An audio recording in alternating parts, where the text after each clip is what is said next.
Bonsoir à toutes et à toutes, merci de nous avoir rejoints. Bienvenue dans Libre Ensemble. Ce soir, on aborde la situation au Congo.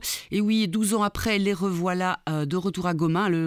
L'actualité, on le sait, voit le retour des combattants du mouvement du 23 mars, le M23. Depuis le lundi 27 janvier, ils sont entrés dans la capitale régionale du Nord Kivu, dans l'est de la République démocratique au Congo. Ce groupe armé s'était réveillé il y a 3 ans, après une décennie de sommeil. Depuis, avec l'aide, dit-on, de son parrain rwandais, il n'a cessé de gagner du terrain militairement. On va voir où ils en sont aujourd'hui, ce qu'ils contrôlent exactement. D'aucuns disent plus de 10 000 km² dans le Kivu et à la frontière rwandaise et ougandaise. Libre Ensemble, Catherine Ax, Jacques Nizan. Je suis ravie de recevoir 2 spécialistes ce soir pour faire le point. Nous avons tout d'abord Madi Tiembe. Bonsoir Madi. Bonsoir Catherine, bonsoir à tous. Voilà, Madi, on vous connaît bien, mais on va quand même redire qui vous êtes. Vous êtes très active pour ce combat, puisque vous êtes présidente de l'association Action des femmes pour le développement, AFED. Tout à fait. Qui scolarise plus de soixantaine d'enfants au Kivu. Une idée qui s'est créée, mais vous allez nous le rappeler, cette association par la révolte éprouvée devant les témoignages, les images des violences faites aux femmes, aux filles, aux petites filles de l'Est de la République démocratique du Congo durant les guerres et les conflits. Et puis nous avons également François Reckmans. Bonsoir François. Bonsoir. François Reckmans, grand spécialiste, journaliste et donc grand spécialiste de l'Afrique, on pourrait le dire, pas que du Congo. Vous avez travaillé à l'information radio à la RTBF de nombreuses années. Vous êtes journaliste un peu sur tous les terrains. Vous avez couvert les événements du Zaïre Congo, du Rwanda, du Burundi en reportage comme envoyé spécial. Vous connaissez très bien le Congo parce que vous y avez passé aussi votre enfance. On le sait parfois un peu moins, votre papa travaillait là, ainsi que votre grand-père qui était gouverneur du Rwanda Urundi. On disait à l'époque Rwanda Urundi. Voilà, journaliste professionnel, vous êtes aussi formateur, auteur et conférencier sur l'Afrique centrale. Vous avez d'ailleurs édité beaucoup de livres sur le sujet.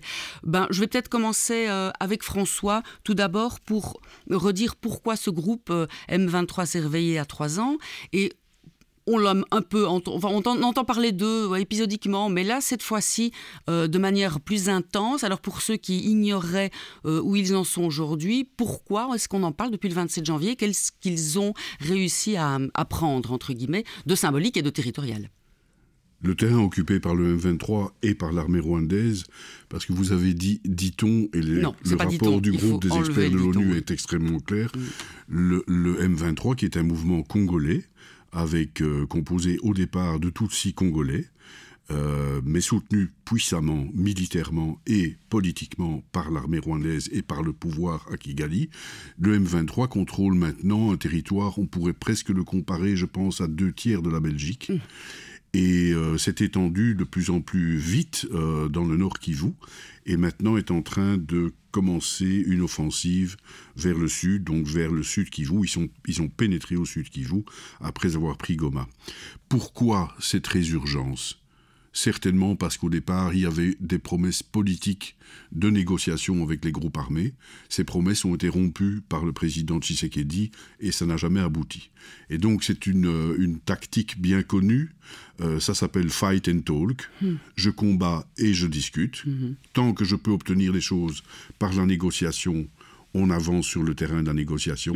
Quand la négociation se bloque, et c'est ce qui s'est passé il y a 2 ans et demi, comme vous avez dit, au moment où le M23 a connu sa recrudescence militaire, quand la négociation est bloquée, eh bien on commence à attaquer, et petit à petit, donc le M23 s'est étendu à l'intérieur du Nord Kivu, et tout récemment, donc depuis les derniers mois, là il a utiliser une tactique qu'on appelle la stratégie de la tache d'huile. Dès que l'armée congolaise ou les casques bleus arrêtaient quelque part une offensive, eh bien la tache d'huile, elle déborde sur les côtés et elle envahit lentement un territoire de plus en plus grand.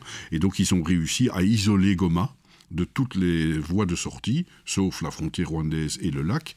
Et puis à un moment, la ville est tombée comme un fruit mûr, avec l'appui de l'armée rwandaise aussi, de manière plus significative encore, le jour de l'offensive, parce que semble-t-il, les troupes d'élite rwandaises ont pénétré depuis la frontière, mais sont aussi arrivées par le nord de Goma, alors que le 23 était surtout à l'ouest de la ville, le long du lac. Voilà, et donc c'est aussi à cause des difficultés dans les négociations politiques par rapport à tous ces groupes armés que le M23 a décidé d'attaquer, puissamment soutenu par le Rwanda.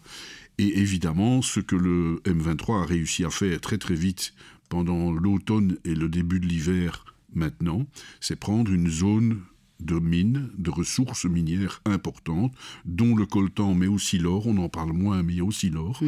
Et on sait par exemple que le M23 contrôle des mines qui produisent 800 000 $ par mois. 800 000 $ par mois, ça veut dire 1 milliard par an. Et le budget de l'État congolais est à 15 milliards par an. Donc vous imaginez les intérêts économiques. Mais il y a aussi, il ne faut pas résumer ce conflit à des problèmes économiques. C'est aussi un problème politique, de mauvaise gestion des relations avec les groupes armés. Et aussi, il faut le dire, le président Tshisekedi avait fait des promesses au Rwanda pour l'ouverture d'un espace économique. Et puis ces promesses ne se sont pas concrétisées. Il a fait les mêmes promesses avec l'Ouganda. Elles ne se sont pas concrétisées. Donc il a créé une coalition contre lui. Okay. On va revenir avec vous, François, sur les responsabilités, comme vous le dites, du Rwanda, mais évidemment du Congo, de Tshisekedi, et puis de l'Europe, ou de l'international qui profite, comme vous le dites, de toute cette richesse qui est au sous-sol du Congo. Mais avant cela, Madi, où en est la situation pour votre association qui est au Kivu et qui donc s'occupe des femmes, des enfants là-bas. Vous êtes président de l'Action des femmes pour le développement. Quelles sont les dernières nouvelles ? Les dernières nouvelles sont, je dirais, mitigées. Donc on a un public, on scolarise une soixantaine d'enfants. Et sur la soixantaine d'enfants, on a à peine des nouvelles d'une trentaine. Donc ça veut dire que c'est très grave pour nous. Beaucoup d'angoisse, beaucoup de peur, parce que nous avons des ados, plus d'une trentaine d'ados. Et comme vient de le rappeler François, il y a aussi le fait qu'il y a des supplétifs de l'armée congolaise qui ont été enrôlés de force pour certains, ou d'autres qui y vont spontanément. Donc nous avons peur que nos ados payent le prix, en tout cas, de la situation qui se déroule maintenant. Les mamans, c'est catastrophique, parce que quelques-unes, c'est tout de même des femmes qui viennent de l'arrière-pays, donc des agricultrices qui n'ont pas forcément des grands moyens, donc elles n'ont pas des téléphones en Android, en fait. Donc ça fait que nous envoyons de l'argent vers les mamans points focaux, mais les mamans points focaux, avec la situation, elles ne savent pas se rendre vers les autres pour savoir si ça va ou pas, parce que je tiens quand même à rappeler que mercredi, notamment mercredi 22, où il y a vraiment eu la recrudescence des bombardements dans les camps, parce qu'il faut rappeler que nos mamans, pour certaines, on les sort des camps de déplacés, mais d'autres, on n'a pas pu encore les sortir. Donc ça veut dire qu'on entendait à travers le téléphone les bombardements, les crépitements. On leur demandait de se mettre à plat ventre. Et donc c'est à ce moment-là que la communication, depuis le 22 janvier, s'est arrêtée pour une partie de la ville. Et puis ensuite, du côté nord de la ville, où le dimanche 26, nous étions en ligne, parce que nous avons créé un groupe, en fait, pour continuer à communiquer. Et c'est à ce moment-là qu'on entendait les crépitements. En fait, c'était pas des crépitements. Je vous dis, Catherine, c'était impressionnant. Vous entendez boum, boum. Donc, c'était vraiment... Ah oui, je vous dis, avec le téléphone, en fait... C'est choquant. Pour qu'on comprenne bien, les femmes dont vous vous occupez, que vous aidez, elles sont sur quel territoire, quelle région, quel village ? Est-ce que c'est étendu ? Est-ce que d'où elles viennent en fait, là où elles sont pour le moment, là où elles grâce à votre aide. Je ne saurais pas où elles sont maintenant pour le moment. Elles étaient il y a quelques mais là mois, où elles étaient il y a quelques jours, donc il y a des femmes qui sont dans le nord de la ville, dans le territoire de Nyiragongo, Kieru, qui est une localité du Nyiragongo, et Kanyaruchinya, où il y a un des plus grands camps dans le nord de la ville. Et puis ensuite, dans le sud-ouest, vous avez tout le quartier Mugunga. Ce sont essentiellement des déplacés qui viennent du Masisi. Et donc, ça se fait que ces personnes-là, à Mugunga, il y a toute une série de camps et qui sont vraiment à côté de la ville du sud Kivu qui s'appelle Minova. Donc, voilà. Donc, lorsque Minova est tombée, on a vu arriver un flot de personnes, mais accompagnées de bombardements. C'est pour ça que le mercredi, il y avait donc un flot de personnes et des bombardements, et c'est comme ça que très vite, il y avait déjà des corps déchiquetés. Et pour rappel, ces camps-là, ils sont constitués de ces gens-là depuis combien de temps ? Tout à fait.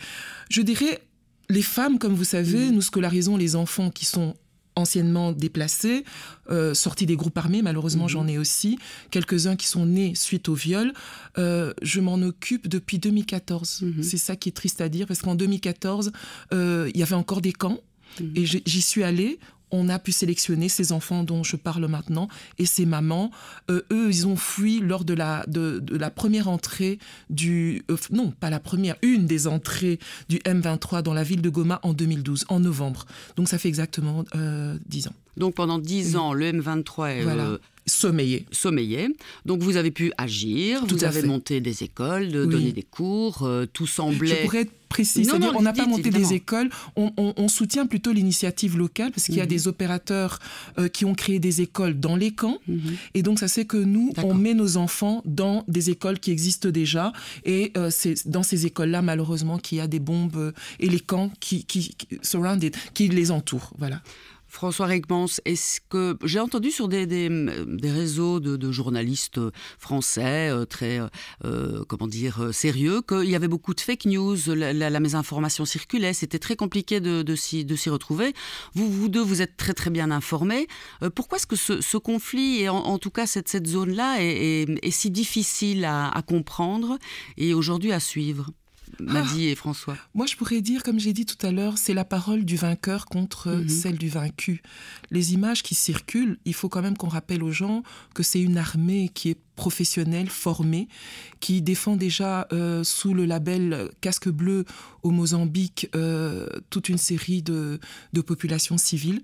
Donc ça veut dire que c'est une armée qui reçoit des fonds européens. Il y a quand même l'Union européenne qui soutient cette armée. Là, vous parlez de quelle armée? Rwandaise. Donc ce sont ces militaires qui se battent en fait. Et ces militaires qui sont aguerris dans la formation et dans l'information. Donc la communication aujourd'hui est détenue en fait dans un souci de dire que nous venons libérer les Congolais. Voilà. C'est de la propagande. Nous venons les soutenir, c'est clairement de la propagande. Où en est l'armée congolaise? L'armée congolaise, elle est en pleine déliquescence depuis longtemps. Elle a été créée après les accords de paix en faisant du brassage, comme on dit, c'est-à-dire qu'on y a intégré tous les groupes rebelles à l'armée congolaise, tous les miliciens et tous les militaires rebelles. C'est comme si en 1945, on avait dit qu'il fallait faire une armée européenne avec la SS, l'armée allemande, l'armée italienne et l'armée française et britannique. Donc on a mis tout le monde ensemble, et par exemple le patron, le chef militaire du M23, Sultan Makenga, a été officier dans l'armée congolaise et puis a déserté pour refaire partir l'offensive du M23. Pour vous donner ce simple exemple. Corneille Nangaa, qui est le patron politique de l'Alliance Fleuve Congo, qui est le bras politique du M23, Corneille Nangaa était président de la commission électorale et c'est lui qui a validé l'élection de Félix Tshisekedi, dont on sait qu'il n'a pas été élu correctement. Et voilà.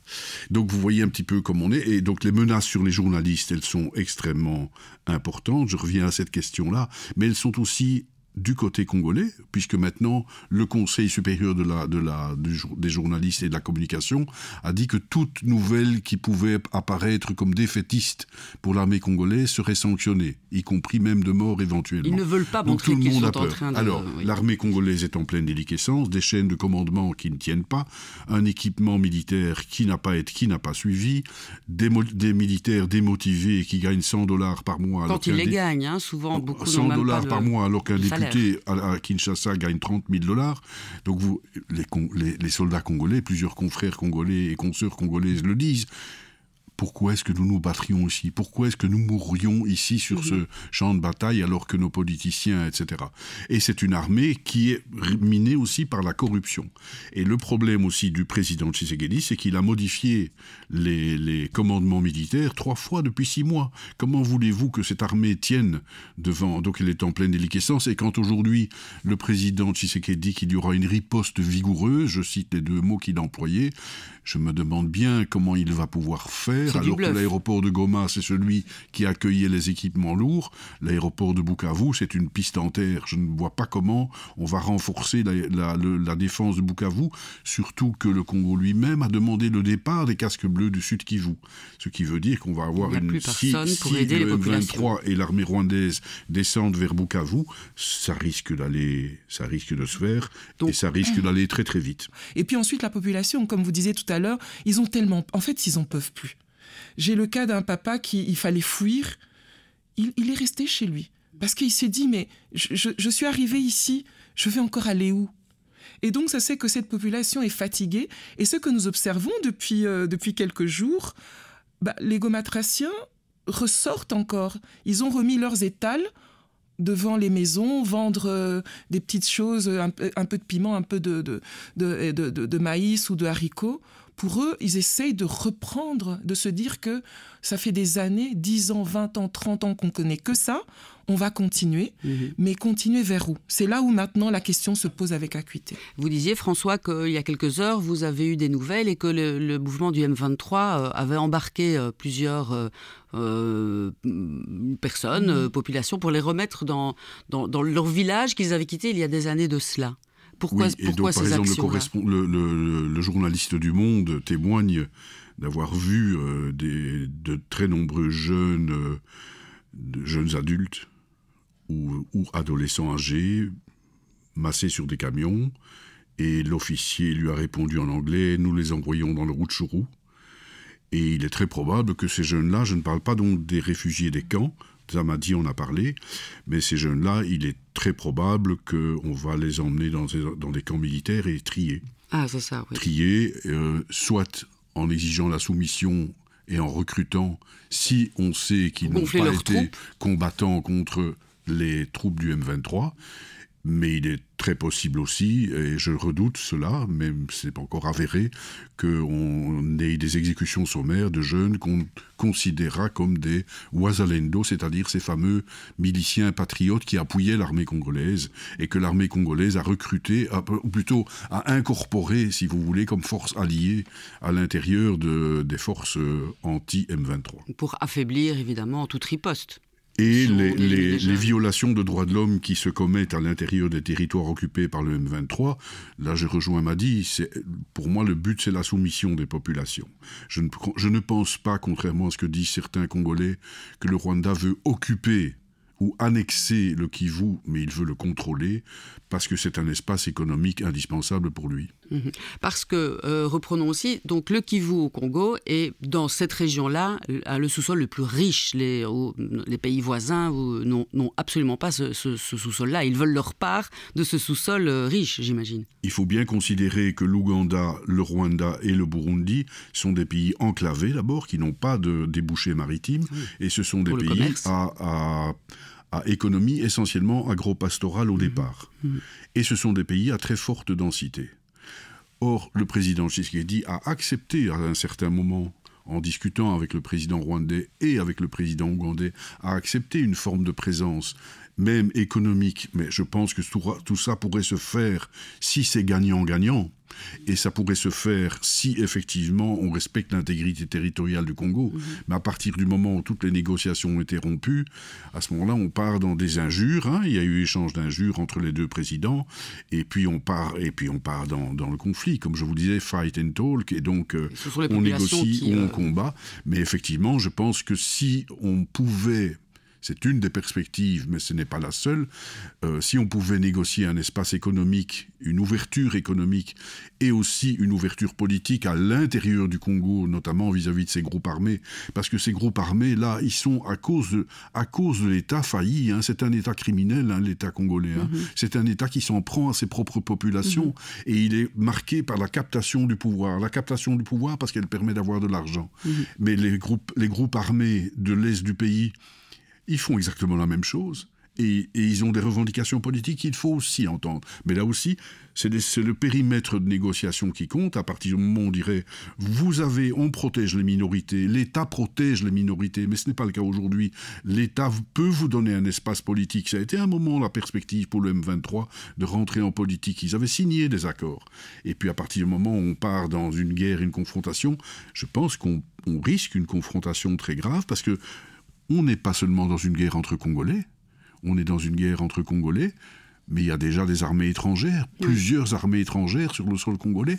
On est déjà dans le début d'une guerre régionale sur le sol congolais, mais il est très possible qu'on débouche, ce serait catastrophique, sur une vraie guerre régionale, parce que les tensions dans la région sont énormes. Le Burundi soutient l'armée congolaise, le Rwanda attaque l'armée congolaise, l'Ouganda étant un allié objectif du Rwanda, mais aussi quand même un concurrent du Rwanda et veille à ses intérêts. Ce n'est pas par hasard que, au moment où le président Tshisekedi a fait des accords avec l'Ouganda, a même permis à l'Ouganda de reconstruire des routes pour l'évacuation commerciale de Goma, parce que des marchandises de Goma partaient vers l'Ouganda, ce n'est pas par hasard qu'à ce moment-là, le M23 a lancé une offensive. Tout ça est assez transparent. Est-ce qu'il est permis d'espérer, François Emadi, sur ces négociations-là, où tant que Tshisekedi sera au pouvoir, il faut oublier cette solution-là et ça peut prendre du temps?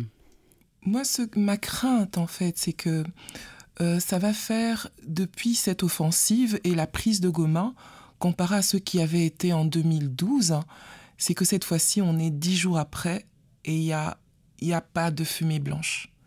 Et c'est ça qui me fait craindre. C'est l'impuissance, en tout cas. L'impuissance, parce que... la non-volonté de... Voilà, il y a vraiment... je vois une évolution de la dénomination du M23 et du Rwanda qui occupe quand même le Nord Kivu. Je vois que aujourd'hui dans certains journaux, on écrit la force anti-gouvernement de Kinshasa.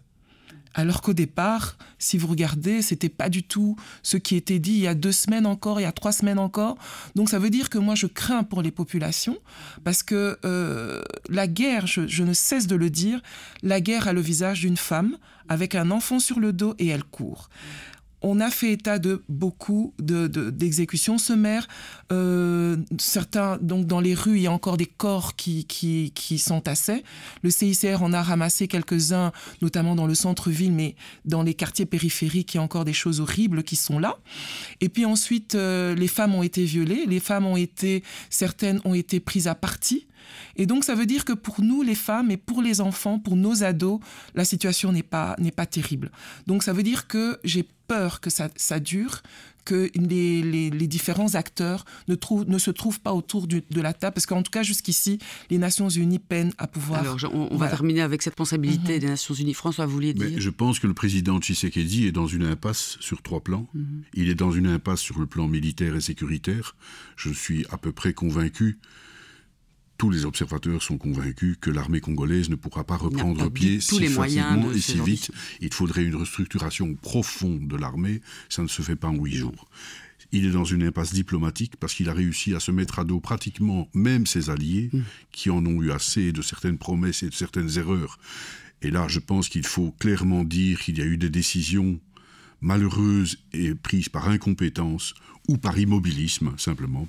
Et il est dans une impasse politique, parce qu'il a lancé une bataille pour une révision de la Constitution qui n'a, à part son camp, il n'y a pas d'unité nationale politique autour de son projet pour l'instant. Et comme je vous dis, l'État congolais est lui-même un État non seulement défaillant, mais même criminel. Il faudra un travail énorme pour refaire l'État, que le douanier soit payé, que le policier soit payé, que le militaire soit payé, que le juge soit payé. Comment voulez-vous qu'un douanier qui voit passer un camion vers l'Ouganda avec une cargaison de bois précieux et on lui donne $100, le chauffeur lui donne $100, comment voulez-vous que ce douanier refuse? Mais c'est chaque fois des recettes fiscales qui disparaissent. Or, il y a des cas, on voit par exemple le gouverneur du Sud Kivu, en quelques semaines, a réussi à refaire le cadastre des sites miniers, à récupérer des redevances avance. Donc il y a des gens courageux, on parlait des journalistes, on parle des activistes des droits de l'homme, il y a un potentiel incroyable, et si on veut refaire l'État, il y a moyen. Mais c'est aussi une tâche de très très longue haleine. Quel est notre rôle alors? De soutenir l'Occident, l'Europe, de soutenir ces personnes qui ont encore les moyens, comme le gouverneur du Kivu? En tout cas, oui, c'est possible de soutenir la société civile. C'est très, très facile de les soutenir, de les accompagner, de leur donner une voix aussi. Parce que comme on parlait tout à l'heure du musulman, leur donner une voix, ça permet qu'ils puissent dénoncer. Parce que moi, je suis très contente parce qu'aujourd'hui, en tout cas, avec tous les relais que la société civile et même des médias font de ce qui se passe au Nord Kivu, aujourd'hui, personne ne peut dire qu'il ne sait pas où se trouve Goma. Et il ne sait pas que le coltan, le cobalt, l'or qui sort de cette province alimente justement notre vie. Parce que notre transition énergétique, elle se passera avec quoi ? Le cobalt, il vient d'où? Le coltan vient d'où? On doit se poser les bonnes questions en tant que consommateur. Est-ce qu'aujourd'hui, si mon téléphone fonctionne, est-ce que j'ai besoin, si je l'ai acheté il y a 2 ans, j'ai besoin de le changer? Non, je peux le garder. Que ce soit ma trottinette, que ce soit le bus que j'ai pris pour venir dans vos locaux, il y a toute une série... Toute cette politique des voitures électriques chez nous. Des voitures électriques qu'on doit pouvoir... On ne pense pas évidemment on doit pouvoir s'interroger. Aux incidences et aux conséquences. Tout à fait. C'est pour ça que je dis que continuons à soutenir. Ce que nous faisons concrètement, c'est que nous alimentons les téléphones de nos bénéficiaires et aussi de certains activistes qui sont encore cachés. Donc on le fait et je crois que si chacun de nous aide à son niveau, je ne dis pas qu'il y aura une grande révolution, c'est pas et au niveau politique, au niveau politique, Madi et François, il y a des interpellations qui ont été faites. La communauté internationale on doit s'attendre à quoi? On peut s'attendre à quoi? Mais les États sont des monstres froids. Et jusqu'ici, on a plutôt favorisé la stabilité. Madi disait tout à l'heure, effectivement, le Rwanda est un facteur de stabilité dans d'autres pays d'Afrique, puisqu'on rémunère l'armée rwandaise au Mozambique, en Centrafrique, pour pouvoir maintenir... Bref, c'est un partenaire qui a l'air fiable. Je pense que jusqu'ici, les condamnations par rapport à ce que le M23 et l'armée rwandaise ont fait au Nord Kivu, les condamnations sont morales. Le seul qui a pris la parole tout récemment, hier je crois, c'est un ministre britannique, le ministre des Affaires étrangères, qui a dit « Attention, nous donnons $1 milliard par an au Rwanda, nous pourrions mettre ça en question. » Donc en fait, pour la première fois, et les Allemands ont un tout petit peu pris cette position, pour la première fois, on parle éventuellement de vraies sanctions et pas seulement de paroles. Et puis, oui, pardon. Non, allez-y. Et puis, je pense qu'il y a effectivement tout un problème du côté des minerais que le Rwanda exporte et qui viennent en réalité, que l'Ouganda exporte, qui viennent en réalité du Congo. Je crois qu'il y a tout un problème, non seulement dans notre modèle économique, mais aussi de traçabilité des minerais. Les minerais, on a parlé des diamants du sang à l'époque, je pense qu'on peut parler du cobalt et du coltan du sang, et de l'or du sang. Je pense aussi que il faut absolument soutenir effectivement les forces qui pourraient permettre de constituer un véritable État congolais, un État, parce qu'il n'y a pas de démocratie sans État de droit, et il n'y a pas d'État de droit s'il n'y a pas d'État. Oui. Il faut sanctionner le Rwanda, mais sanctionner aussi le gouvernement de Tshisekedi et peut-être en soutenir un autre, ou une construction d'État.